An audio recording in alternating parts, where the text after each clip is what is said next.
मित्रांनो किती मोठा कांदा उपटलाय आणि कुळीची भाजी।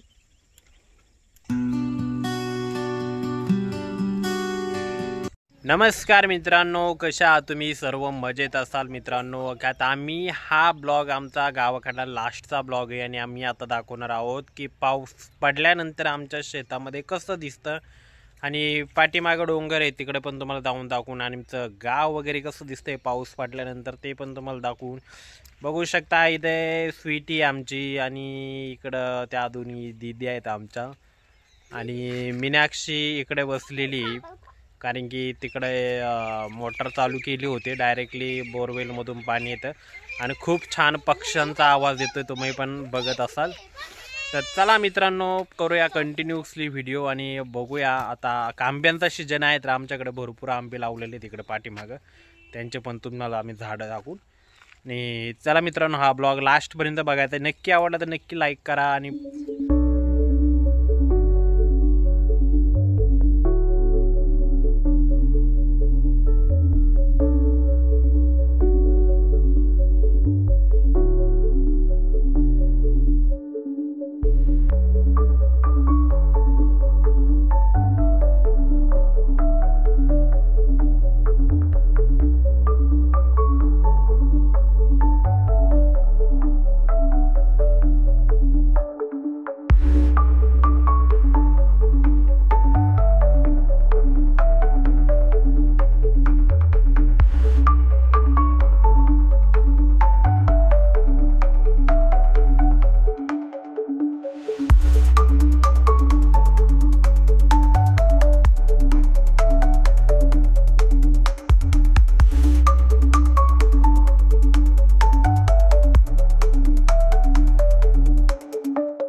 हे बघा मित्रांनो, पावसामुळे ना पाणी पडल्यामुळे आता जरा थोडे डोंगर हिरवे हिरवे दिसायला लागलेले आहेत आणि खूप छान असा व्ह्यू येतो इथे। म्हणजे असं नाही की खूप भारी दिसतंय, पण एक मला वाईट वाटतं ह्या गोष्टीचं, कारण की उन्हाळा होता तेव्हा कुणीतरी पेटवून दिलं होतं आणि त्या टायमाला आमच्या गायांना पण खायला नव्हतं आणि आमच्या शेळ्यांना पण खायला नव्हतं राहिलेलं।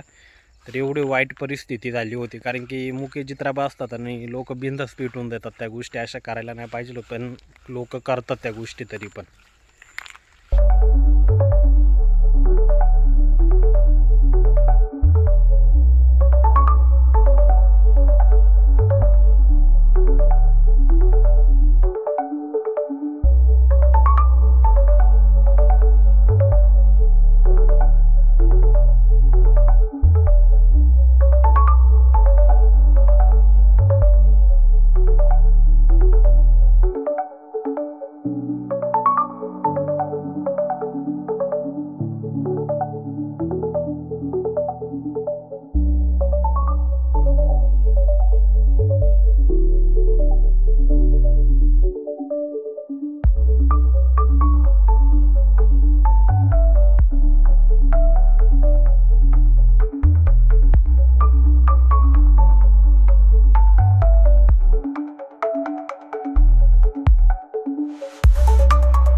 हे बघा मित्रांनो, आम्ही हे इकडच्या साईडला होतो, तर आम्ही ह्या साईडला आलो आहे।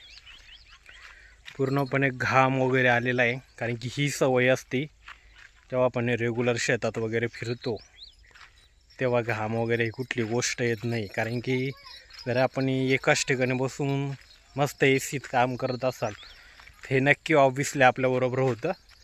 आणि बघू शकता हा पाठीमागं डोंगर आहे आणि त्या तिकडं वहिनीन ते नाहीत शेळ्या वगैरे सर्व.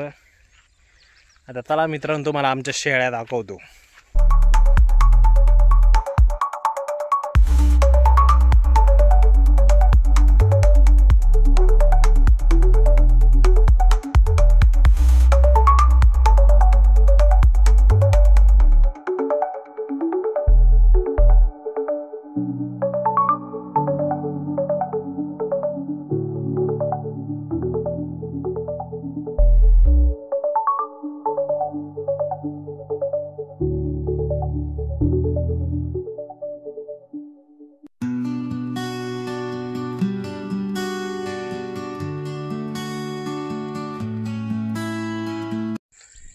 मित्रांनो हा पाठीमागचा एरिया जो बघताय ना, इथं 5 वाजल्यानंतर कोणीही पण म्हणजे आपली चित्राबा चारायला येत नाही.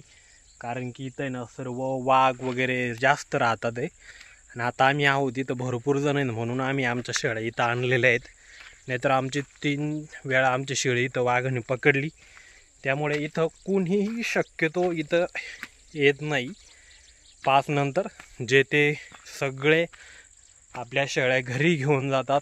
आणि बघा आम्ही इथे पाठीमाग आमच्या शेळ्या गाया बिया सगळ्यात. कारण की आता एवढे जण असल्यावरती वाघाची येण्याची हिंमत नाही त्यामुळे. आणि हे बघा आमची वहिनी पाठीमागून आलेली आहे आणि चिल्लर गँगवरती गेलेली आहे.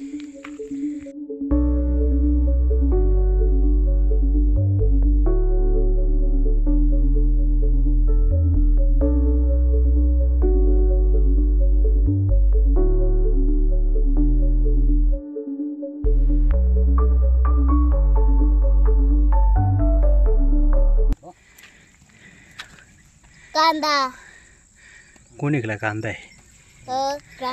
रान कांदा.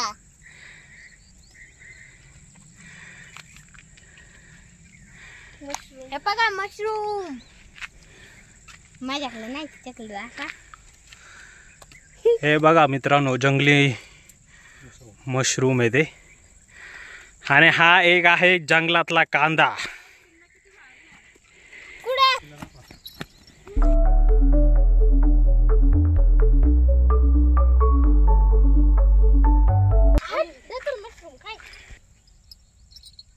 ते कुत्र गेलं.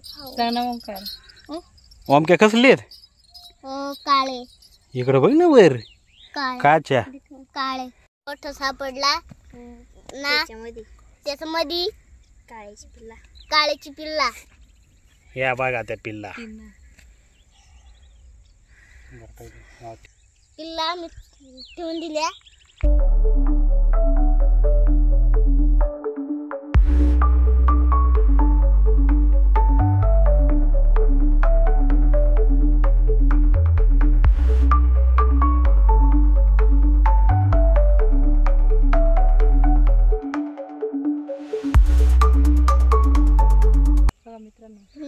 बघा मित्रांनो किती मोठा रान कांदा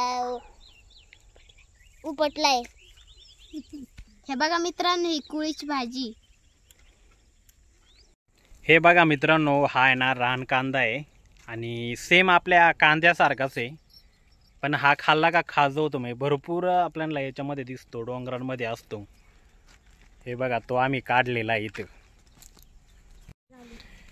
हे बघा मित्रांनो ही आहे कोळीची भाजी आणि ती खूप भारी लागते. म्हणजे म्हणजे आम्ही खूप जेव्हा छोटे होतो ना तेव्हापासून आमचे मम्मी पप्पा वगैरे ते आणायचे आणि खूप भारी लागते. एकदा ट्राय करून बघा तुम्ही पण. ही जंगलातच असते, पावसाळ्याच्या सीजनलाच तुम्हाला भेटते, इतर टायमाला तुम्हाला ते दिसत नाही.